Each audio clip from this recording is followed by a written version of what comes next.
Lately, I've been thinking a lot about how authoritarian regimes rise to power, and I couldn't help but think about how well Atlus was able to convey the rise of authoritarianism through the story of Persona 5, because that's what all cool people think about in their free time, right?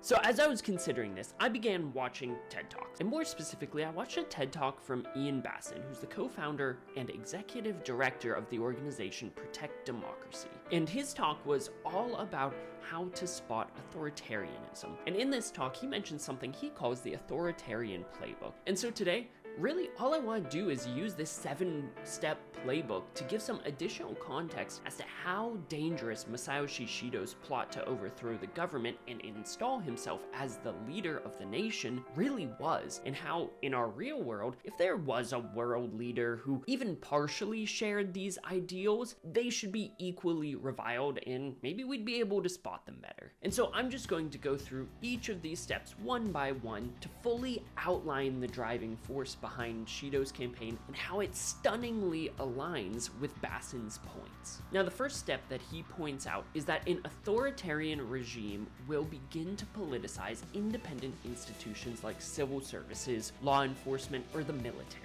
If we think on Shido's rise to power, we can see that he had many institutions in his back pocket to ensure no matter what he did, it would be covered up for him by the Special Investigations Unit, which is an elite unit of police and prosecutors that deal with high-profile cases. With the director of the SIU being an avid Shido supporter, as he's also a member of this wider conspiracy to take over the nation. This means that Shido could essentially do whatever illegal or legally gray things that he wanted to do in order to rise through the Japanese government, and he would be able to have his actions effectively pushed under the rug. What's more, he also had his illegitimate son, Goro Akechi, installed in the SIU. This is interesting because while he was able to become an acclaimed detective, only because Akechi had the power to enter the metaverse and cause the mental shutdowns of his father's political opponents, he would then proceed to solve the murder cases himself. Essentially, this meant that Shido had law enforcement entirely in his back pocket because there was nothing to trace Akechi to the murders, because Akechi was actively the one supposedly solving them. So now Shido's able to get away with whatever he wanted to, whether it be murder, blackmail, or, I don't know, assaulting a woman in the middle of the night and having the kid that caught him arrested, which of all of these was probably his biggest mistake. Now, the second step in the authoritarian playbook is to spread disinformation. I mean, I think this one's relatively straightforward. Not only does Shido have allies in the police force, but he also has the media in his back pocket, which we know based on the fact that in his mental world, he had supporters like presidents of an IT company and a TV station present. He uses his platform to defame and attack the Phantom Thieves for crimes that he has committed. He uses them as a target for his campaign to get the public riled up, which we'll talk more on in a little bit, as well as to illustrate that he intends to bring Japan back to a place of greatness, and that he is the only one fit for this job. Both Shido and Akechi were able to spin the narrative that they are the champions of justice, looking out for the common everyday person, when in reality, all of this posturing is simply to ensure Shido is able to find himself in that place of power so that he can ensure that he and his closest supporters win at expense of these common people, all while pretending to be their champions. This leads us to our third play in the playbook. A potential leader will aggrandize executive power and undermine checks and balances.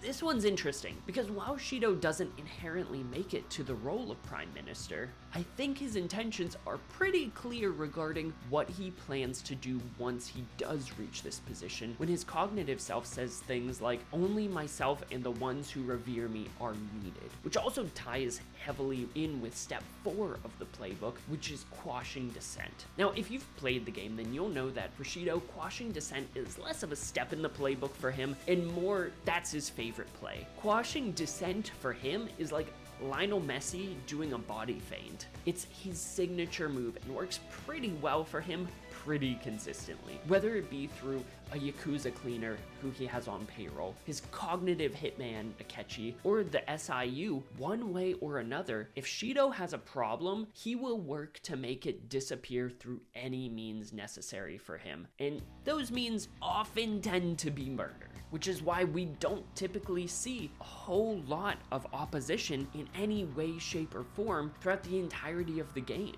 For Stage 5, which is all about targeting vulnerable communities, I will admit that Shido doesn't openly target any one specific demographic of people based on characteristics like religion, sexuality, socioeconomic status, or anything like that to garner the support of the people. Instead, he creates his us versus them mentality by pinning the mental shutdown cases on the Phantom Thieves, who he describes as terrorists causing chaos in his country, and that he will prioritize bringing these criminals to justice and restoring order once he is prime minister.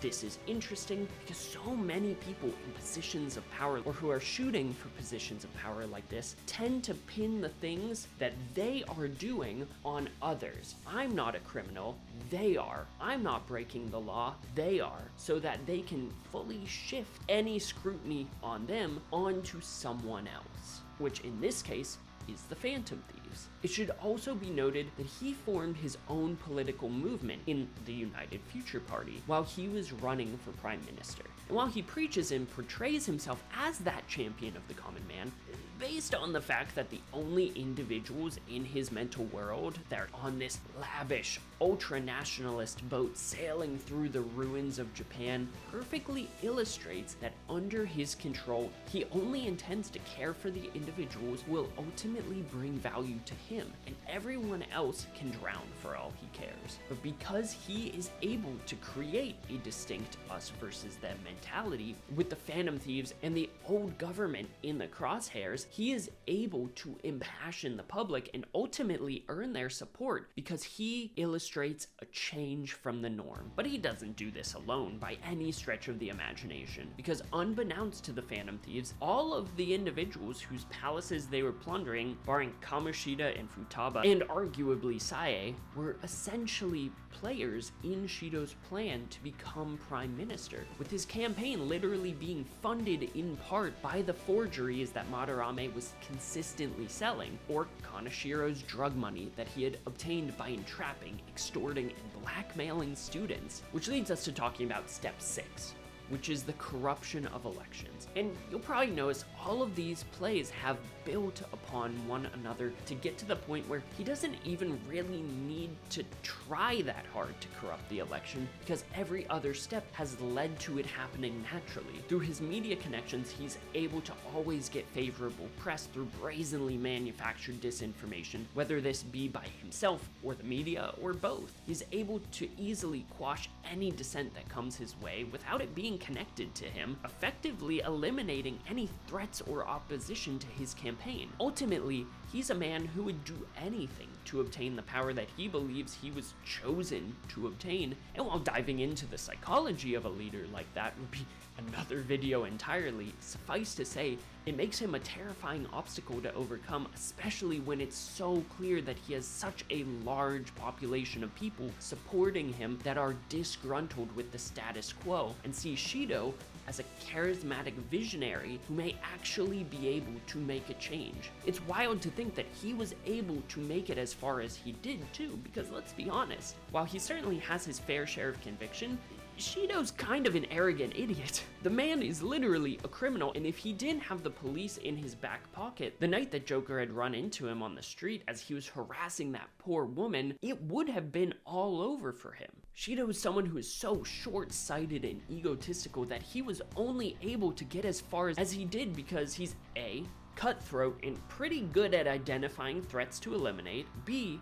he's a good public speaker, and C, he was given all the resources he needs to succeed from a false god who apparently really likes social experiments. Though even without the help of a false god, I still think his rise to power would have been plausible. But because he was such an incredibly proud and arrogant man, he let everything slip through his fingers because in his mind, he had every eventuality figured out, and so nothing was really a threat to him, at least in his mind. And so once he became prime minister, he intended to wipe his son Goro Akechi, the only remaining threat to him, off the board completely. Ultimately though, Shido was never able to make it to stage 7 of the Authoritarian playbook, which is to incite violence. Not because he wasn't capable of it, but he simply kept his violence in the shadows instead of bringing it to the public. While when I played through Persona 5 for the first time, I never really loved Shido as the main antagonist of the game, barring Yaldabaoth